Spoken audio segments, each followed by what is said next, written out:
That's it. That's how you do it. No, but seriously, world building, like actual world building, is a ton of fun and a really cool addition to any story. We all get drawn into the intricate and fascinating worlds of all kinds of movies and shows. Star Wars, Lord of the Rings, How to Train Your Dragon, and Avatar: The Last Airbender, to name a few.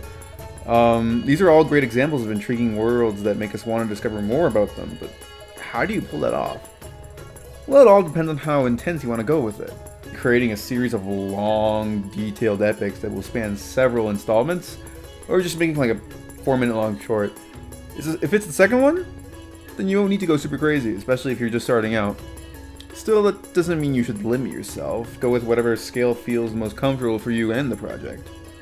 A great example of world building that we'll focus on is Avatar, specifically the way it uses bending to tell the world's history.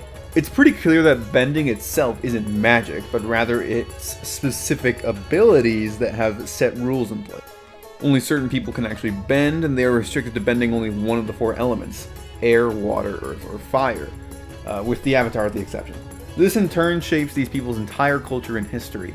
The Fire Nation had enormous machines and technology from undergoing an industrial revolution because firebending allowed them to generate power. They also dominated the war because the fire came from their bodies, rather than depending on the surroundings, unlike the other nations, allowing them to gain an upper hand and win the conflict.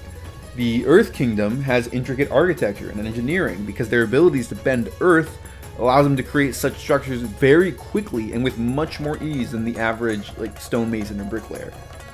This also gave them an advantage during the war as well, allowing their capital to remain unscathed because of their abilities to create dependable fortifications. The Northern Water Tribe structures are also made of ice and have many canals and locks in place because they can manipulate the flow and freezing of water very easily. The South, on the other hand, lacks the resources and benders required in order to create such massive and defensive structures. That's why they live like Inuit, and they live very bare bones almost. The air nomads built their enormous temples so high up in the mountains that they became virtually inaccessible except for other airbenders.